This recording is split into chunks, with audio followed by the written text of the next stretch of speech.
안녕하세요. 어려웠죠, 문제가? 평균이 64점 정도 나왔다고 그러네요. 그 정도 정상이에요. 우리 잘한 거 아닙니다. 다른 학원들 65점 이상 나왔어요, 지금. 근데 전반적으로 우리 학원이 다른 학원이 좀 차이가 있는 게 전반적으로 득점을 쭉 해줬어요. 이건 상당히 좋은 일입니다. 그러니까 평균 점수는 전체적으로 낮다 하더라도 전반적으로 합격할 확률이 높다는 얘기거든요, 지금. 그래서 64점 이하로만 하신 분은 그 부분을 반드시 한번 체크해 주시고요. 우리 저녁반 수업이 지금 틀리죠? 오늘 틀린데 저녁반에 한번 테스트를 해보세요. 그러니까 저녁반 지금 모의고사는요, 시험 수준에 맞춰놨어요. 이거는 그러니까 이 문제하고 훨씬 차이가 있습니다. 그러니까 저녁반 시험에서 내가 80점 이상을 득점해버리면 이제 그 정도 페이스 그대로 유지하시고 저녁반에서 한 70점 이상 이 정도만 맞으면 될 거예요. 그러니까 이제 한번 저녁반 수업이 틀리니까 시간이 되신 분들은 한번 테스트를 해보시기 바랍니다. 자, 그러면 정답 불러야 되죠? 예, 정답 부르겠습니다. 1번, 2번이죠. 2번, 1번, 3번, 2번, 4번, 3번, 5번, 5번, 6번이에요. 4번, 7번, 1번, 7번, 1번, 8번, 1번, 9번, 2번, 10번, 4번, 11번, 3번, 12번, 5번. 자, 13번 문제예요. 3번입니다. 14번, 2번, 15번, 5번. 자, 16번, 4번, 17번, 1번, 18번, 3번,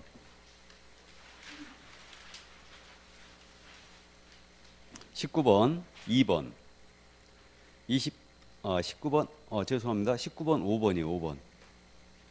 5번, 20번, 5번, 21번, 3번, 22번, 2번, 23번, 1번, 24번, 2번, 25번, 5번, 26번, 4번,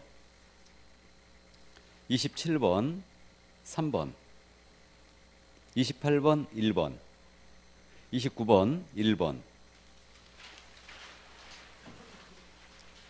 자, 30번, 5번, 31번, 4번, 32번, 5번, 33번, 2번, 34번, 4번, 35번, 1번,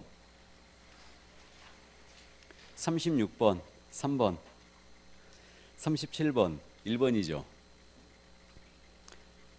자, 38번, 1번, 39번, 5번, 40번, 2번. 다음 하시는 분.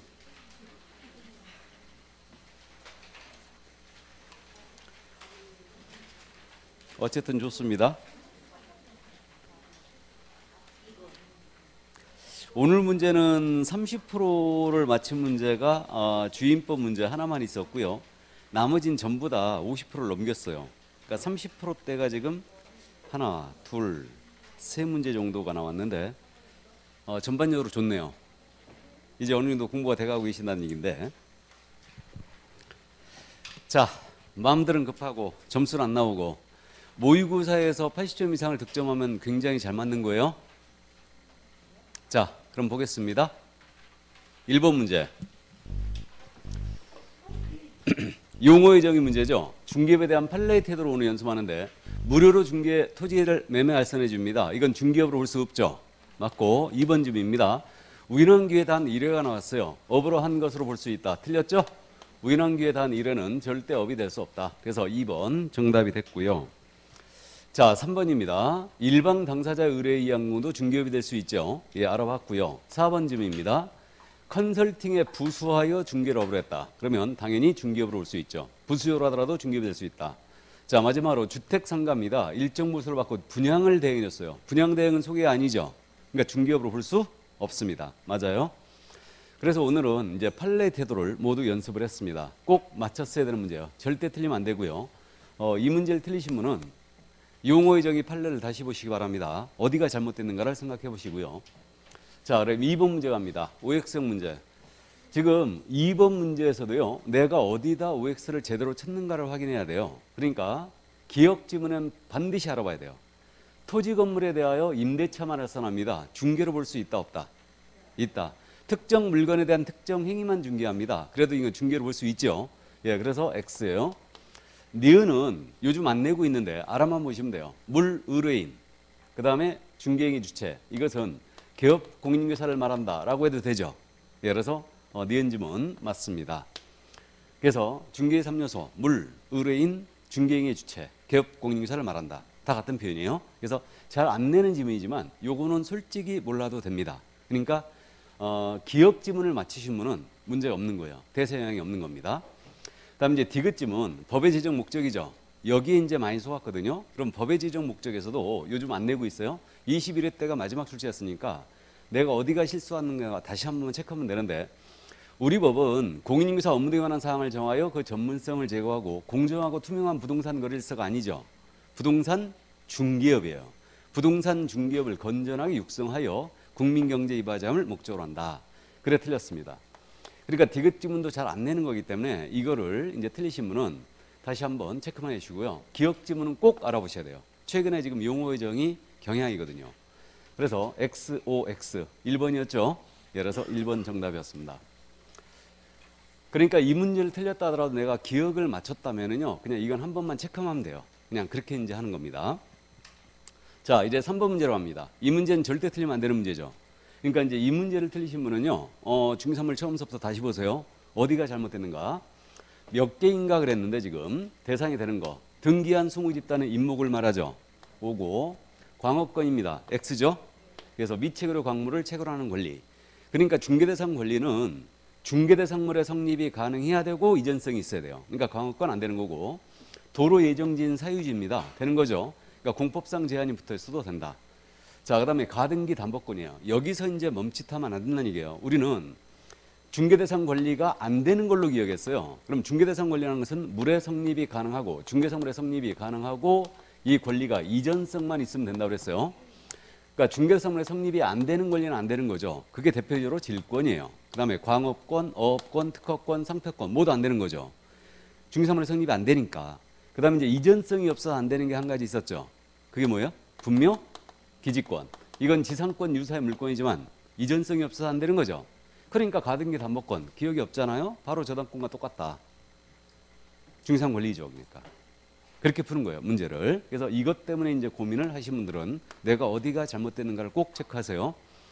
자, 그다음에 온천수 아니라는 거 알아요. 경매도 아니라는 거 아시죠? 법정에서 강제적으로 팔아치우는 절차. 근데 경매 개시결정 등기가 된 아파트입니다. 경매 등기가 된 아파트 돼야 안 돼요? 되는 거죠. 경매 자체는 안 된다. 상속 자체는 안 된다. 근데 상속된 토지는 되는 거죠.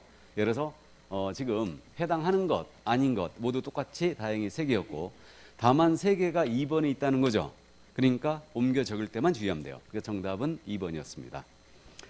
자, 그래서 가볍게 이거 틀리신 분은요, 다시 한번 중개사물 어디가 잘못됐는가를 꼭 체크를 해주시기 바랍니다. 자, 그러면 이제 넘어가죠. 4번 문제로 갑니다. 정책심의위원회. 정책심의위원회는 지금 올해 쉴 거라고 그랬죠. 그래서 이제 이건 짝수의 문제이기 때문에 일단은 그래도 우리는 고득점을 목표로 하니까 짚고는 갑니다. 그러면 틀린 것은 그랬는데 심의위원회입니다. 위원장 1명 포함하는 거죠. 포함하여 이게 체크포인트예요. 이걸 뭐 제외로 내기도 했습니다. 7명, 11명 맞죠? 그래서 이 위원장은 지금 국토부 1차관이 당연직으로 하고 있고 위원회 임명 위촉은 누가 한다? 국장이 한다. 그러니까 해촉도 국장이 하는 거예요. 그래서 누가 위원이 될 수 있다는 요거는 이제 우리가 무시하자고 그랬습니다. 자, 다음 2번입니다. 위원장이 부득이한 사유로 직무를 수행할 수 없다. 그러면 위원장이 지명한 위원이 직무를 대행하는 거죠. 맞습니다. 여기는 부위원장제가 없기 때문에 그래요. 자, 그 다음에 3번 지문은 기출지문이었잖아요. 그러니까 꼭 알아봤어야 되죠. 심의위원회는 제지역위원 과반수의 찬성으로 의결하는 게 아니죠. 제적위원 과반수 출석으로 개의를 하고 출석위원회 과반수의 찬성으로 의결하는 거죠. 그래서 헌법 개정하는 게 아니기 때문에 제적 과반수가 아닙니다. 그래서 제적 과반수 출석으로 개의하고 출석위원회 과반수의 찬성으로 의결한다. 그래서 3번 정답 됐어요. 4번입니다.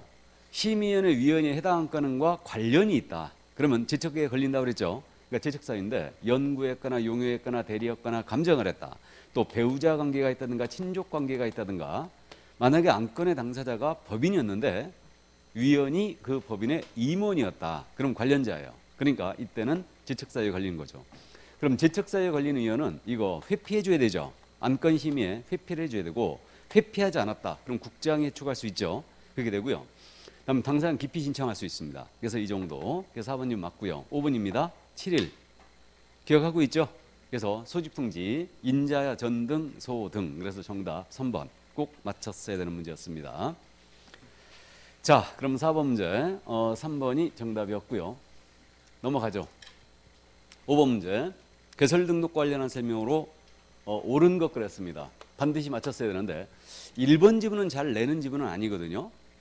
그래서 이제 사무소에 대한 요건인데 우리는 중개사무소는 건축물 대장에 기재된 건물을 확보해야 돼요. 그래서 가설 건축물에 설치할 수 없다고 그랬죠. 아주 잘 내고 있고 면적을 제한하는 규정은 존재하지 않는다. 여기까지는 아주 잘 물어요. 근데 오늘은 이해를 하고 있느냐 물었습니다.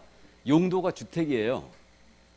여기다 설치할 수 없겠죠. 용도 변경 절차를 거쳐야 됩니다. 그래서 기본적으로 틀렸고 그 다음에 이제 전형적인 지문인데 상법상 회사일지라도 반드시 주식회사일 필요는 없죠.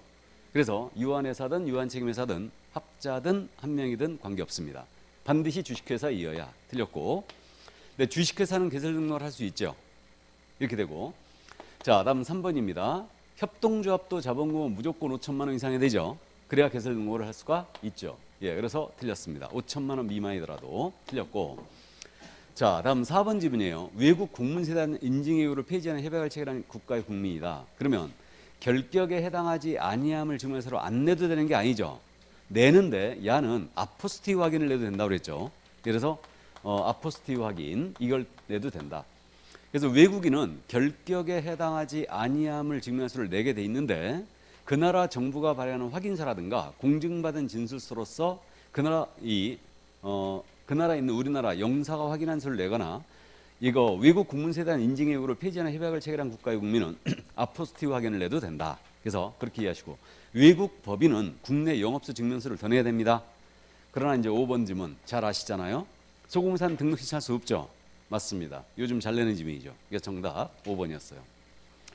정답은 쉬운 곳에 있다. 항상 그 믿음을 가지셔야 됩니다. 자, 그래서 5번이 정답이었고요. 6번 문제로 갑니다. 역시 결격사유. 올해 정통으로 낼 가능성이 커졌어 지금 결격을. 해당하는 자는 그랬거든요. 그럼 변호사법 위반했을지라도 징역이나 징역형의 집행유예는 무조건 결격이죠. 결격이고 이자가 특별사면이라고 나왔으니까 요즘 특별사면을 잘 안 내고 있는데 이 특별사면을 받으면 몇 년 경과해야 된다? 3년.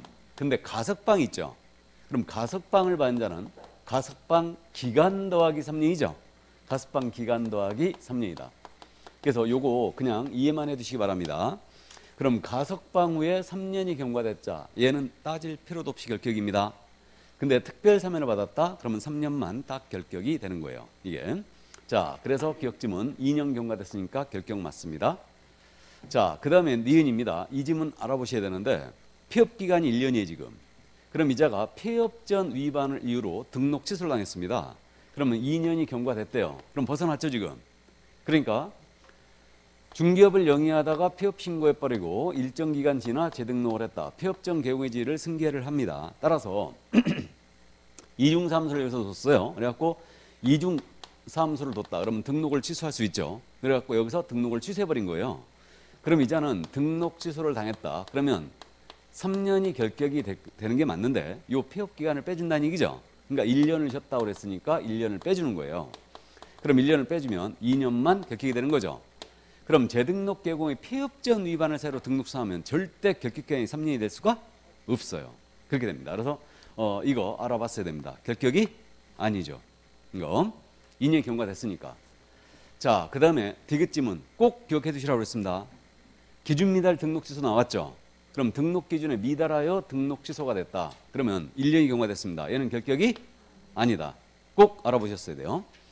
자, 그 다음에 이제 요거 선고 위에 보셨어요? 장난 비슷하게 좀 쳤는데 이게 우리법 위반 벌금 300만 원 선고받으면 결격이죠. 근데 선고 유예를 볼 줄 아느냐를 물었어요. 통상적으로 시험에서는 이렇게 안 내고요. 이걸 징역형으로 물어봐요. 공인중개사법 위반하여 징역형의 선고유예를 받았을 때 이렇게 물어봅니다. 그러니까 이제 알아보는데 선고냐 선고유예냐 구분 한번 해보는 겁니다. 그래서 이건 선고유예다. 그러니까 결격이 아닙니다. 이게 자, 그다음 이제 임원 중에 1인이 집행유예 기간 중이에요. 그러면 징역형이 집행유예 기간 중인 자는 결격이죠. 그럼 결격자가 임원 사원으로 있는 법인은 결격이죠. 예, 그래서 결격이 됐습니다. 맞아요. 자, 그래서 정답은 기억 미음 4번이 정답이었습니다. 거의 다 맞춰주셨어요. 이제 기억을 하고 있다는 얘기예요. 틀리신 분은 어디가 잘못된지를 꼭 체크해 놓으시기 바랍니다. 니은 디귿 지문은 잘 안 내는 지문이 하지만 그래도 이해는 꼭 해두셔야 돼요. 자, 그러면 이제 7번 문제로 갑니다. 옳은 것 그랬어요. 중개사무소 관한 내용입니다. 1번에 바로 정답 배치했거든요.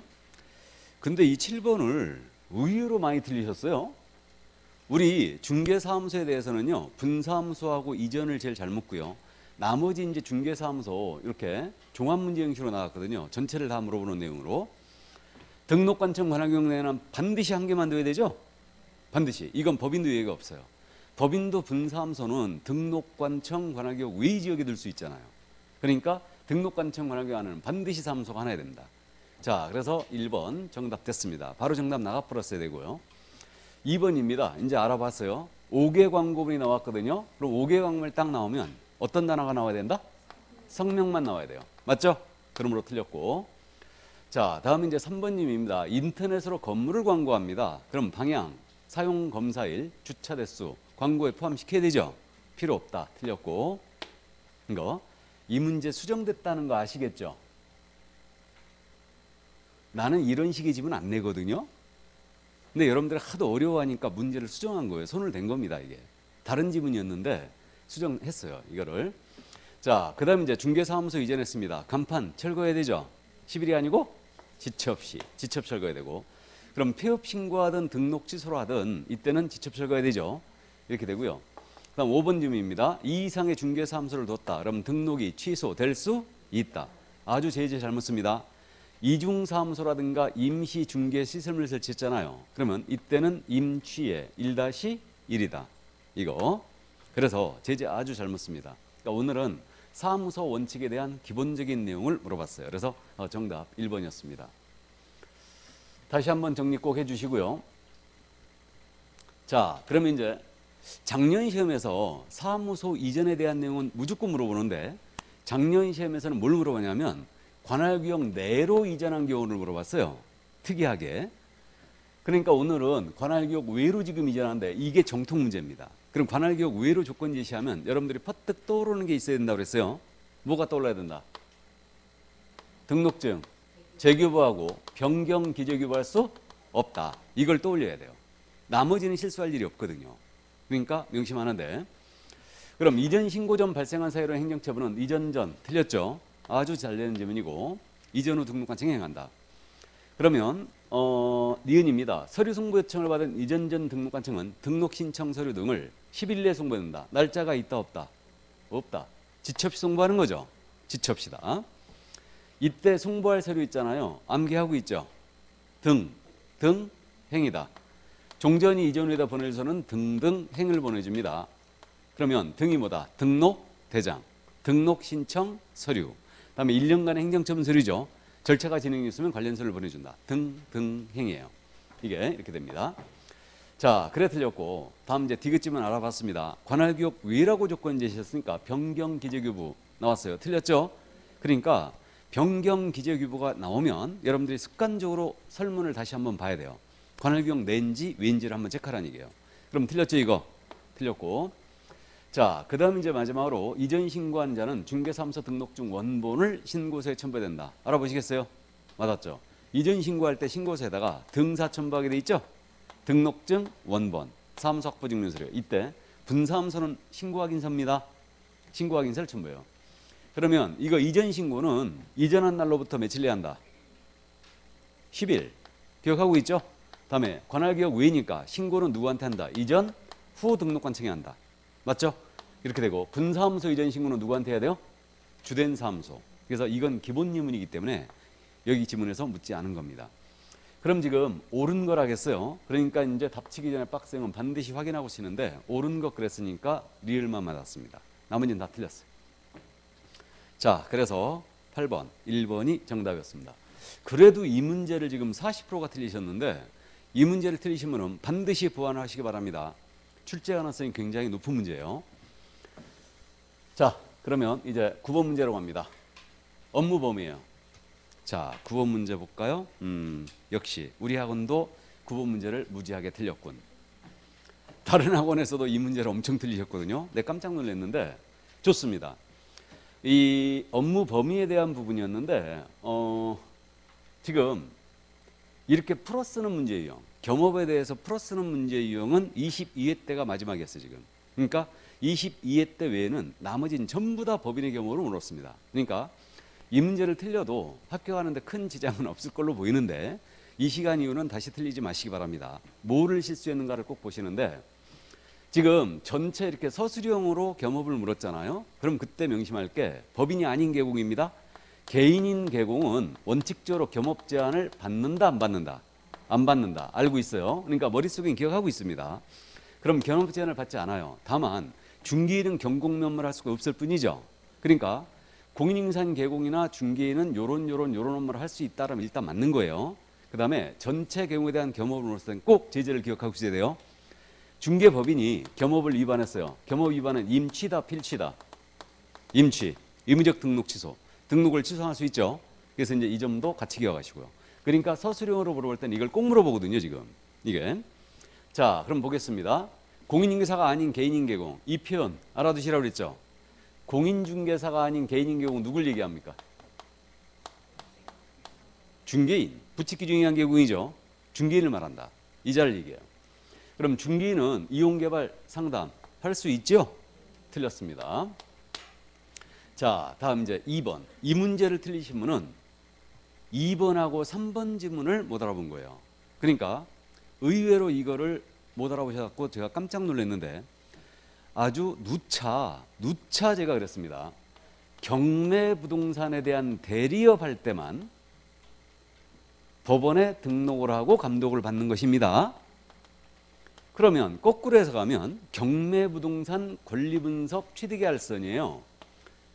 그러면 권리분석과 취득계약서까지만 한다. 법원에 등록하지 않아도 되죠. 공매는 한국재산관리공사에서 하고 있기 때문에 공매부동산 권리분석 취득계약서 대리합니다. 이런 법원에 등록 안 하는 거죠. 그러니까 법원에 등록하지 않고 경매 또는 공매 대상 부동산에 대한 권리분석 취득계약서 할 수 있지요. 그죠? 그러니까 2번 정답이었어요. 정답이었습니다. 이게. 근데 이거를 의외로 못 알아보시라고. 여러분들만 그런 게 아니에요. 다른 학원에서도 그랬어요, 지금. 그래갖고 경매, 공매가 구분이 안 됐다는 얘기예요. 그러니까 경매는 지금 현재 법정에서 하고 있다는 거 알고요. 경매 대리업 할 때만. 그러니까 체크포인트가 그거예요. 경매 대리 법원에 등록. 감 잡았어요? 나머진 법원에 등록할 필요가 없어요. 그럼 공매. 그래서 이제 제가 묻고 싶었던 게 원래 3번 지문이었거든요. 이 지문은 손을 댔는데 원 지문이 뭐였냐면 경매 또는 공매 부동산에 대한 이렇게 냈었어요, 원래. 근데 여러분들이 이거 못 알아볼까 봐 일부러 고쳐놨거든요. 경매 대상 부동산뿐만 아니라 공매 대상 부동산에 대한 입찰 신청 대리하고자 한 때는 법원에 등록을 하고 감독을 받아야 한다. 틀렸죠? 뭐가 틀렸어요? 공매가 틀렸죠. 공매가. 공매는 자산관리공사니까 이건 법원에 등록 필요 없습니다. 경매 대리예요, 그러니까. 그래서 3번님은 틀린 거예요. 그래서 이제 2번에 정답 배치하고 3번에 이제 함정을 팠는데 못 알아보실까봐 이걸 갖다가 공매 대상 부동산 입찰 신청 대리 이렇게 별도로 냈는데 그럼에도 불구하고 안 보였습니다. 우리 학원도 아마 틀리신 분이 3번에 제일 많이 있었을 것 같은데 이거 9번 문제죠. 역시 마찬가지네. 똑같아요. 그러니까 여러분들만 그런 게 아니고 다른 학원에서 다 2번을 넘어갔고 3번에 많이 쓰신 거예요. 틀린 분들이. 여기다가. 그래서 잘 내는 지문은 아니에요. 솔직히 잘 내는 지문은 아닌데 기억은 꼭 하고 있어야 돼요. 그러니까 키워드 기억했죠 이제? 경매 대리할 때만 법원에 등록 이렇게 나와야 돼요. 나머지는 아니다. 그렇게 찾는 거예요. 단어를. 자, 그래서 3번 틀렸고 4번 질문입니다. 이건 알아봤어요. 4번에 치신 분은 손 들고 반성해야 됩니다. 이건 꼭 알고 있어야 되죠. 택지 분양 대행 법인 할 수 있어요? 없어요? 없죠. 아주 잘 되는 질문이고 5번 질문입니다. 자, 이제 3번을 안 쓰신 분은 틀린 답을 3번 안 치신 분은 5번 쳤거든요. 또 이것도 시험에 내진 않습니다. 잘 내진 않는데 이해만 해두시는데 정보마에 가입했다 해서 업무지역이 전국으로 확대되는 것은 아니라겠죠. 이거 업무지역에 확대가 된다라고 냈잖아요. 무조건 이 질문 틀렸어요. 업무지역 확대는 있을 수가 없어요. 이해만 인정합니다. 중개인이 정보마에 가입을 하고 이를 이용하여 중개한다면 이 정보마에 공개된 물건이에요. 공개된 물건만 업무지역 외의 것을 중개할 수 있을 뿐이지 가입했다 해서 업무지역 외의 것을 중개할 수 있는 거 아니에요. 이해되시죠? 그러니까 틀렸습니다. 일단 그럼 중개인의 업무지역 위반은 제재가 업무정지, 업무지역 위반은 업무정지다. 그래서 이렇게 기억합니다. 자, 이렇게 돼 있고요. 그럼 여기서 빠진 내용이 우리가 연습한 적 있죠. 중개대상물의 종류에 대해서는 종별에 따른 차이가 있다 없다. 차이가 없다. 업무지역 제한만 하고 있을 뿐이다. 그죠? 그래서 이 정도만 이해를 해주시기 바랍니다. 그래서 이 문제 겸업에 대해서 잘 풀어 쓰는 문제 유형 잘 안 내지만 22때가 마지막 출제였지만 이런 문제를 내면은 의외로 여러분들이 어려워하십니다. 그래서 일단은 이 정도. 자, 정답 2번이었고요. 이제 10번 문제로 갑니다. 10번 문제. 전형적인 문제 유형이죠. 그러니까 이제 쉬운 곳에 정답이 있다는 믿음을 가지셔야 됩니다. 그래서 우리가 지금 10월달 3주차로 넘어왔는데 우리는 앞으로 2번을 더 할 기회가 있고 100선까지 한다면 3번을 더 할 기회가 있긴 있는데 미리 여기서 이제 말씀을 드리고 하면 시험장에서 제가 항상 강조하는 게 있어요. 첫 번째 금기사항이 있죠. 시험장에서 여러분들이 하지 말아야 될 첫 번째 금기사항이 뭐다? 예? 한 번도 얘기 안 했나 내가? 찾지 마라. 뭔 얘기냐? 출제자가 장난을 지문에서 어디서 쳤을까? 찾지 말아야 됩니다. 쭉쭉쭉쭉 읽어나가야 돼요. 의심을 하시면 안 돼. 그러니까 우리가 지금 동영에서는 자꾸 하나 가지고도 이거 마다한 틀리나 연습하거든요. 근데 이 연습을 하는 목적이 그분이 오기 위함이라고 그랬죠. 그러니까 계속적으로 비슷한 지문들을 연습하면서 이렇게 이게 그분이 오시기를 기다리고 있는 겁니다, 지금. 그래서 이제 이미 그분들이 오신 분이 있어요. 그분이 오신 분들이 있는데 아직도 대다수는 안 왔죠, 아직. 지문이 아직도 안 왔는데 저녁반 테스트를 해보면 여러분들이 그분이 와 있다는 걸 알 수 있어요. 저녁반 모의고사에 테스트 해보면 바로바로 보이거든. 그러니까 그렇게 꼭 해보세요. 그러니까 저녁반 문제를 풀 때 찾지 마세요. 쭉쭉쭉쭉 읽어나가고 답이 나오면 체크하고 통과 해보세요. 이거를. 그리고 두 번째, 읽어봤더니 이것도 맞는 것 같고 이것도 맞는 것 같다. 그러면 넘어가라. 두 번째가 넘어가라요. 부딪히지 말고 네가 이거나 내가 이거나 들이받지 말고 넘어가야 됩니다. 뭔 말인지 아시죠? 읽고 또 읽고 해봤자 답 나와요, 안 나와요? 안 나와요. 그러니까 그냥 넘어가 버려야 돼. 체크 딱 해놓고 넘어가야 돼. 반드시 OX를 해놓고 넘어가야 됩니다. 읽은 지문들은 결과물을 표시해놔야 돼요. 그리고 이제 돌아와라. 세 번째가 돌아와라. 이거예요. 근데 이거 세 번째 돌아오는 시간이 여러분들이 없다고 그랬죠. 왜 그러느냐? 문제를 붙들고 여러분들이 아주 들이받고 있거든 지금. 그러니까 돌아올 시간이 없는 거예요. 그러니까 공법하고 어차피 우리 과목이 엮였기 때문에 조금 그런데 공시법하고 엮였으면 참 좋았을 텐데 공법하고 엮이는 바람에 이게 시간이 없어요. 계속. 그러니까 우리 과목만 갖고 막 60분씩 걸리는 분이 있다고 그러는데 이건 굉장히 잘못된 겁니다. 우리 과목 아무리 어렵게 내도 60분 안 걸려요. 지문 그렇게 길게 안 내거든요. 이거 동영은 계속 지문이 길게 나가거든요. 연습인지라 길게 나가는데 시험은 짧게 나갑니다. 그냥. 그러니까 저녁반 문제가 다 거기에 맞춰져서 그러니까 길이, 문제, 난이도 다 맞춰져 있거든요. 이게. 그러니까 이게 금방금방 풀게. 그러니까 보통 한 30분, 많이 걸리면 35분 정도에 다 풀어냅니다. 그러니까 전에는 한 20분, 25분에 다 풀어냈거든요. 전에는 어느 정도였냐면 감독관이 와서 나눠주잖아요. 시험지를 쭉 나눠주면 감독관이 그런 사람들이 있어요. 문제지 혹시 잘못되어 있는 거 있나 한번 보세요. 있나 한번 보세요 할 때 앞장 넘어가는 거야. 다 풀고. 그 정도 속도가 나왔거든요. 근데 요즘은 그게 안 돼, 잘. 그러니까 왜 그러냐면 난이도 최상급의 문제가 보통 기본적으로 제가 판단했을 때는 5개 내지 6개가 꼭 나와요. 난이도 최상급이. 그러니까 여러분들이 시험장에서 나오실 때요, 인상 빡빡 쓰고 나옵니다. 시험 무지하게 어렵다고. 그러니까 틀려라고 내는 문제 꼭 하나를 포함해서 난이도 최상급에 꼭 5개 나오는데 여러분들이 여기에 빠져가지고 계속 들이받고 있는 거예요. 고민하고. 그럼 안 된다는 얘기입니다. 그러니까 이걸 갖다가 안 보이면 바로 체크하고 넘어가 버려야 돼요. 그리고 넘어가고 돌아와야 돼요. 뭔 말인지 아시죠? 그러니까 다른 건 몰라도 시험장에서는 절대 찾지 마세요. 이건 첫 번째 금기입니다. 쭉쭉쭉 읽어나가는 거예요. 그리고 답이 탁탁탁 보여야 돼요. 그러니까 안 보이면 이미 그 문제는 틀렸다고 보시고 넘어가면 돼. 근데 돌아와서 보면 이제 보일 때가 있어요. 그러니까 여러분들이 해설 들을 때 내가 왜 이걸 틀렸지? 이런 느낌 굉장히 많잖아 지금. 그죠? 그러니까 이게 돌아와서 보면 여러분들이 안도가 돼 있기 때문에 이미 이제 제시력 발휘를 하고 있는 거예요. 그러니까 돌아오는 시간을 꼭 만들라는 얘기입니다. 그러니까 찾지 말고 안 나오면 체크하고 넘어가 버리고 그 다음에 돌아와서 다시 한번 검사한다. 그럼 검사할 때 어떻게 하냐? 이 문제 예를 들면 지금 틀렸다고 그랬죠? 틀린 것. 그러면 틀린 것 골라라 그랬는데 여기 지금 현재 내가 4번의 정답을 쳤어요. 모든 행이 간주된다. 그러면 여기 X 해놓고 나는 답을 이걸 친 거예요 지금. X 해놓고. 나머지는 다 맞았다고 쳤겠죠? 그러면 딱 보고서 검사할 때 돌아와서 X. 그 다음에 모든 행이 틀렸지. 이건 뭐 이론의 여지가 없어요. 그럼 돌아와서도 다른 지문은 볼 필요가 없다는 얘기죠. 무슨 말인지 되세요? 그러니까 이렇게 검사하면은 5분 내지 10분이면 전부 다 맞춥니다. 그러니까 이제 그걸 꼭 해주시고 80문제를 다 풀고 검사하는 거예요. 공부까지 풀고. 뭔 말인지 아시죠? 중개법만 풀고 돌아오는 게 아니고 80문제를 다 풀고 돌아오는 거예요. 그래갖고 다시 한번 쫙 보면서 이제 답지 옮겨갑니다. 그 다음에 이제 답지를 옮기시는 방법도 말씀드리면 한 문제 풀고 답지 옮기고 한 문제 풀고 답지 옮기시면 굉장히 비효율적이에요, 이거는. 그래서 우리 교육팀장이 이 얘기를 했는지 모르겠는데 이건 시간이 가장 많이 걸리는 방법이에요. 더군다나 지금 돌아왔는데 답이 잘못된 게 있는 거야.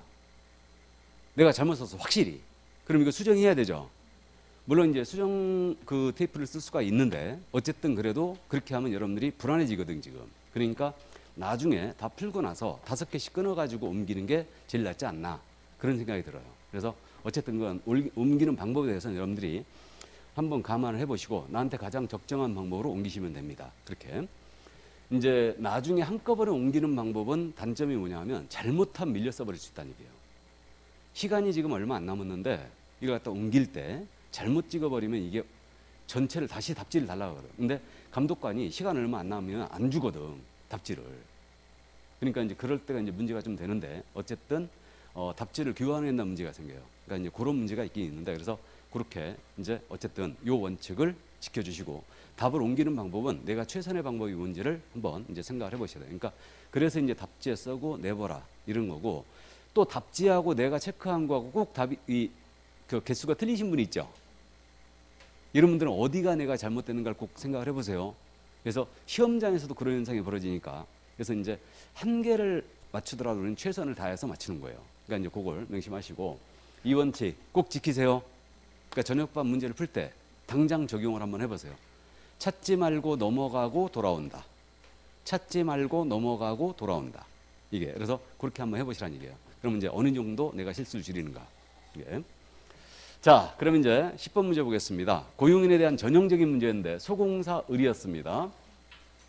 틀린 설명을 했는데 을을 해고했습니다. 10일 내에 신고해야 되죠. 그래서 이제 종료 신고는 10일이니까 이거 안 하면요. 업정. 참고하세요. 신고 위반이지만 이거는 업정으로 간다. 업무정지다. 그 밖에 입법 위반이에요. 자, 그 다음 이제 요거 을은 중개행위를 했다. 그럼 중개행위했다면 서명 및 날인 체크해야 되죠. 미시다. 이게 이제 체크 포인트고요. 을은 등록 인장을 분실했다. 그럼 인장 변경로 해줘야 되죠. 며칠? 7일. 알아봤고. 그 다음 이제 4번 지문. 이거 모든 행위가 안 보이신 분이 있거든요. 가끔. 모든 행위가 안 보이시면 오답노트 만들려고 그랬죠. 이거.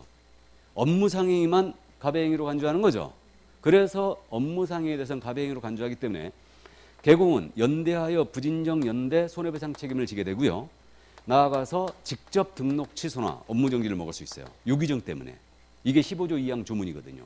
그래서 이거 틀렸습니다. 4번 정답 됐고요. 5번은 뒤에서도 물어봤는데 자격정지 받은 자로 하여금 계속하여 업무를 시켰다. 등록 취소해버리죠? 예, 필취예요. 아주 잘 묻습니다. 그러니까 정답 이제 4번이었습니다. 전형적인 문제였어요. 이런 문제는 절대 틀리시면 안 되는 문제입니다. 근데 4번을 못 보시면은요, 오답 노트 만들어 갖고 다시 한번 체크만 하세요. 이게. 자, 그럼 이제 11번 문제로 갑니다. 인장 등록으로 들어왔어요. 그럼 인장 등록 올해 출제할 거라고 그랬죠. 인장은 우리한테 내는 게 유리하다. 그럼 인장 문제는 딱 뜨게 되면 개인과 법인을 구분할 것. 개인, 법인을 구분하자고 그랬고, 왜 그러냐면 등록할 인장이 둘이 틀리고요. 등록 방법도 둘이 틀려요. 개인은 신고서로 들어가고요. 법인은 인감증명서 제출로 가름한다 이랬어요. 그러니까 요 개인과 법인을 구분하면 됩니다. 그럼 1번 질문 틀렸어요. 법인이 아닌 경우입니다. 등록할 인장입니다. 성명 나타나 있어야 되고 크기가 가로 세로 각각 7, 3 틀렸고, 자 다음에 이제 법인의 주된 사무소. 요즘 주된 사무소 등록 인장과 분사무소 등록 인장을 잘 바꿔내거든요. 지금 잘 바꿔내고 있는데 법인의 주된 사무소입니다. 상업등기처 다른 그 법인의 대표자 보증 인장을 등록해야 한다. 아니죠. 그래서 신고한 법인의 인장을 등록해야 되죠. 상업등기처 다른 신고한 법인의 인장. 그러니까 만약에 시험장에서 있잖아요. 지문을 낼 때 주된 사무소를 저는 지금 넣거든요. 이걸 빼고 법인개혁공사는 상업등기에 의한 신고한 법인의 인장을 등록해야 한다. 그럼 맞는 거예요? 그러니까 법인개공 이렇게만 나오면요, 이건 주된 사무소를 얘기합니다. 항상. 이해하셨어요? 그래서 그렇게 되고요. 그럼 어쨌든 이제 틀렸습니다. 대표자 보증 인장은 분사무소에 등록할 수 있는 인장이죠, 이거. 그래서 2번 질문 역시 틀렸어요. 자, 3번입니다. 모든 소공. 자, 이런 지문들 요즘 잘 안 내는데 모든을 한번 넣어봤습니다. 항상, 반드시, 만, 모든. 이거 넣으면 이제 찝찝한데 소공사 인장 등록해야 되죠. 그럼 모든을 빼고 한번 읽어보세요. 그럼 3번이면 맞았다는 거 알아볼 수 있어요. 모든을 빼고 읽으면 소공사는 중개행에 사용할 인장을 업무를 개시하기 전까지 등록해야 된다. 맞죠? 그럼 맞았어 그냥. 그럼 모든 소공은 등록해야 되죠? 맞아요. 맞습니다. 그래서 3번 정답 됐어요. 근데 모든 임원 사원이 등록해야 되는 것은 아니에요. 임원 사원 중에 자격증이 없는 자가 있죠. 이 자는 등록 대상이 아니죠. 자격증 있는 임원 사원이 소공이니까 그들은 등록해야 됩니다. 그래서 임원에 대해서는 인장 등록에서는 아예 묻지도 않아요. 왜? 규정이 없으니까 묻지도 않고요. 그러니까 모든 소공은 인장 등록해야 됩니다. 그래서 3번 바로 정답 나왔어야 되고, 자 4번 지문 있지 않습니까? 등록 인장 변경 신고할 때 이거 등록증 원본 첨부해야 된다고 그랬죠? 원본 첨부예요. 그래서 틀렸습니다. 등록증 4번이 나와야 되는 것은 공인인사 법령 파트 쪽에서는 지정 고령사업자 지정 신청할 때만 나와야 돼요. 등록증 4번은. 맞습니까? 나머지는 다 원본이다. 이렇게 돼 있고. 그런데 요거 등록증 원본을 여기다 찍어야 되니까 첨부하게 돼 있거든요. 도장을 찍어야 되니까. 근데 이게 신기하게 전자문서로 할 수 있다고 돼 있다고 그랬죠, 이게. 자, 그래서 4번님 틀렸고 5번입니다. 분사무소 인장 등록 잘못 씁니다. 주된 사무소 등록과청에 등록해야 되죠? 예, 그래서 역시 틀렸어요. 그래서 정답은 3번이었습니다. 자, 그래서 11번 좋습니다. 거의 다 맞춰주셨어요. 그럼 12번 문제로 합니다. 중개업의 휴폐업으로 돌아왔어요. 그럼 이 휴폐업에 대한 부분은 출제가 딱 되면 뭐 여기까지는 지금 말씀드린 건 잘 안 묻지만 여러분들 실수하지 말라는 거죠. 이거 사전 신고라고 그랬죠. 그러니까 할 때는 신고하는 겁니다. 그 다음에 언제나 신고할 의무가 있는 것은 아니다. 3월을 초과하는 휴업을 할 때만 신고할 의무가 있는 거죠. 예, 그래서 이제 그 점을 이해하시고요. 그럼 1번입니다. 개업공사가 3월을 초과하는 휴업을 한 때는 X 나와버려야 돼요. 할 때는이죠. 할 때는 등록관청에 지체 없이 빠져야 되죠. 그래서 1번 지문 틀렸습니다. 바로 알아봤어야 되고, 할 때는 등록관청에 등록증을 첨부하여 미리 신고해야 돼요. 자, 그 다음에 2번 지문은 이제 우리가 알고 있어요. 질병 등이 부득이한 사유가 있는 경우에만 변경 신고하는 거 아니죠. 그래서 이런 사유가 없더라도 4개월 휴업 신고했거든요. 놀아보니 너무 좋아요. 한 달 더 놀 수 있죠. 그러니까 질병 등이 있는 경우에 하나요. 틀렸습니다. 이게. 자, 다음 3번입니다. 분사무소, 주된 사무소와 별도로 휴업할 수 있죠. 폐업할 수도 있죠. 예, 그래서 이거 명문이 들어왔고요. 그래서 역시 틀렸고. 자, 그 다음에 4번 질문입니다. 휴업 기간 중에 폐업할 수 있죠. 그럼 휴업 기간이 경과되기 전에도 재등록할 수 있다. 근데 업무정지 기간 중에 폐업했어요. 그럼 업무정지 기간이 경과되기 전에는 재등록할 수 없죠. 결격이니까. 자, 그 다음 이제 5번 질문입니다. 개공이 폐업 신고한 다음에 재등록을 했어요. 일정 기간 내에 재등록하게 되면 폐업 전 위반을 사유로 등록 취소나 업무정지 받을 수도 있습니다. 다만 폐업 기간이 몇 년 지나면 등록 취소 못한다? 3년. 3년 지나면 아무것도 못해요. 등록 취소 업무정지 다 못 때리고요. 업무정지는 몇 년 지나면 못 때린다? 1년 지나면 못 때리죠. 그래서 5번 정답이었습니다. 여기까지. 6월 초과하는 휴업하면 제재가 뭐예요? 임치. 근데 휴폐업 신고 위반은 백과. 제재도 잘못 씁니다. 꼭 기억을 해두시고요. 이게 분사함소 휴폐업 신고할 때는 신고 확인서 첨부하는 거죠. 분사함소. 그래서 그 정도 이해하시고요. 자, 그럼 이제 13번 문제. 이 문제를 제가 엄청 고민했거든요. 이 문제를 그대로 살릴까 죽일까 고민을 많이 했어요. 근데 이제 역시 좋습니다. 왜 이 문제를 고민했냐면요. 자칫 여러분들이 오해할 소지가 있거든. 그래서 이제 고민을 했었는데 이 문제를 살릴까 죽일까. 사례형 문제거든요, 이거. 그러니까 이제 개공의 의무, 전속을 체결한 개공의 의무는 기본적으로 이해를 하고 있겠지. 이제는 헷갈리지 않겠지.